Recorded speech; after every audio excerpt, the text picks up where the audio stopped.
tarde a todos, boa tarde, Liana. A ideia de ter um workshop como o de hoje é justamente dar publicidade a toda a informação que foi levantada por ocasião de duas pesquisas muito importantes feitas neste ano, né? Uma das pesquisas que está sendo apresentada aqui é a pesquisa do Ministério da Previdência Social, que teve a colaboração da Gama Consultores, e nela foram pesquisadas empresas patrocinadoras de planos de previdência, empresas que ainda não patrocinam planos de previdência, instituidores que, obviamente, aí patrocinam planos, também instituidores que não patrocinam, e de todas essas informações, quais seriam as principais ações para fomento do sistema. Essa é a pesquisa do Ministério. E uma outra pesquisa que também está sendo apresentada é a pesquisa Raio-X da ABRAP, já na sua segunda edição, 2012 foi o primeiro ano, neste ano 2013 chegou a 140 entidades, 140 fundos de pensão que responderam, e nela também, além de mapear questões estruturais e questões voltadas à comunicação, questões voltadas a investimentos, também buscou-se saber como o sistema de previdência complementar pode ser fomentado, o que pode ser feito para que o sistema cresça. Então, as pesquisas, elas feitas por atores distintos e também com respostas de pontos de vista diferentes, convergiram no que tange principalmente ao fomento, no que tange ao crescimento do sistema. E a ideia hoje do workshop é justamente de, após a prévia que já foi apresentada dessas pesquisas no Congresso da ABRAP, numa plenária de setembro, a ideia hoje, agora em novembro, é de poder debater com maior profundidade esses resultados, de discutir o que efetivamente das informações apresentadas pode ser usado como fomento e, a partir de agora, traçar ações e agir diante das informações levantadas. Eu diria que a conjuntura vai levar, sim, a um novo tratamento do risco, da gestão do risco. Não só a pesquisa teria este efeito, acho que isoladamente a pesquisa não teria este efeito, mas ela levanta alguns pontos importantes, do tipo, testes de aderência hoje são feitos e como deveriam ser feitos, que há formas de fazê-lo, né? Há diferentes formas de fazê-lo. Que instrumentos das várias ferramentas de gestão de risco são aplicáveis e quais não são, quais têm sido mais utilizados, quais não são. Então, a pesquisa Raio-X, ela tenta trazer luz a esses pontos, mas essencialmente a conjuntura, o cenário econômico hoje, o momento que os fundos de pensão estão atravessando, fazem com que este tema, a gestão do risco, seja muito mais cotidiano, seja muito mais presente. Então, acho que a pesquisa nesse sentido veio um ótimo momento de trazer informação a algo que está acontecendo no dia a dia das entidades. As entidades estão se perguntando, mas o que exatamente eu deveria fazer neste momento, né? A pesquisa, no tema de educação previdenciária, é extremamente vasto, né? Educação financeira e educação previdenciária são temas muito amplos, que envolvem um tema que envolve patrocinador, um tema que envolve fundo de pensão, que envolve participante e essencialmente que envolve diversas formas de fazer e de se atingir alguns objetivos. O que nós vimos, primeiramente, é que o mundo tem clamado por educação previdenciária e que o argumento de que a ausência de cultura previdenciária atrapalha um pouco o desempenho dos fundos de pensão, ele não é um argumento exclusivo do Brasil, ele é um argumento mundo, inclusive em países com níveis de cobertura altíssimos, com sistemas extremamente consolidados. Então, o Brasil age na mesma toada, clamando também por educação financeira e previdenciária.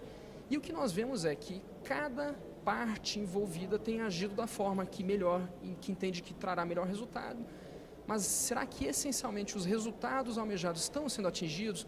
O que mais pode ser feito? O que há de novo? Então, olhando para casos internacionais, por exemplo, existem países que estão gastando milhões de dólares ou de libras ou da moeda que seja em campanhas voltadas à educação. Existem países que estão seguindo recomendações de boas práticas da OCDE, inclusive, de incluir nas disciplinas da escola, do ensino básico, a disciplina educação financeira. Então, isso também é algo muito interessante, algo novo. O Brasil não segue ainda essa premissa, mas quem sabe um dia isso chegue para nós, esperamos.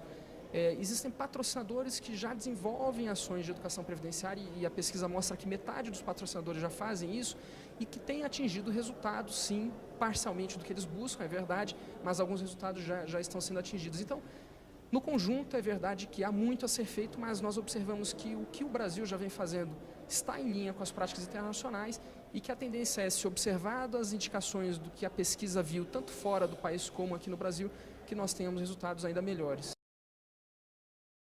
Longevidade é um tema que há muito vem se discutindo até onde, qual é o limite da extensão da longevidade humana. Então esse é um primeiro ponto que nós normalmente falamos de longevidade como algo constantemente crescente e não necessariamente é isso. Então o que nós vemos nos retrospectos dos últimos anos é que realmente as expectativas de longevidade costumam se superar.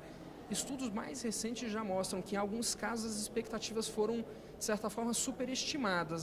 Se esperava um aumento de longevidade maior do que efetivamente ocorreu. Isso, obviamente, depende da população, de que está se falando, do momento de cada país, de cada economia. Há N fatores envolvidos. O que de fato se percebe é que as pessoas assimilaram bem o recado de que, tanto pessoas como empresas assimilaram bem o recado de que sim, há uma extensão de longevidade vindo por aí, especialmente no Brasil, onde há muito ainda a se conquistar em termos de ganho de longevidade, né? Quando nós olhamos para a visão de empresas e fundos de pensão e para a visão de participantes, eu acho que nós temos uma pequena ainda um distanciamento entre essas duas visões. As empresas já clamam, os fundos de pensão também já clamam por produtos, por seguros, inclusive, coisa que fora do país já existe e no Brasil esperamos que brevemente também aconteça, já clamam por produtos que ofereçam proteção aos participantes em relação à longevidade. São seguros de longevidade que protegem a pessoa de eventualmente sobreviver a mais do que o esperado. E o grupo de pessoas, uma vez que sobrevive a mais do que o esperado, isso pode trazer impacto nos resultados do fundo de pensão. Então, este é um primeiro ponto que nós já percebemos em relação à consequência prática de uma assimilação de que a longevidade deve continuar aumentando. Quanto às pessoas aí no caráter individual dos participantes, nos parece que as pessoas usualmente subestimam a verdadeira expectativa de longevidade que cabe a elas. Então, elas, apesar de saberem que sim, há um aumento de longevidade, na hora de precificar isso a valor presente de qual vai ser a sua própria sobrevida e quanto dinheiro você precisa para viver com qualidade de vida até seus últimos dias, a impressão que nos dá isso. Com certeza, novas pesquisas viriam muito bem para endossar ou não esse ponto, mas é que as pessoas não têm uma clareza de quanto elas podem atingir em termos de sobrevida, inclusive que elas podem superar as expectativas, uma vez que as expectativas são médias.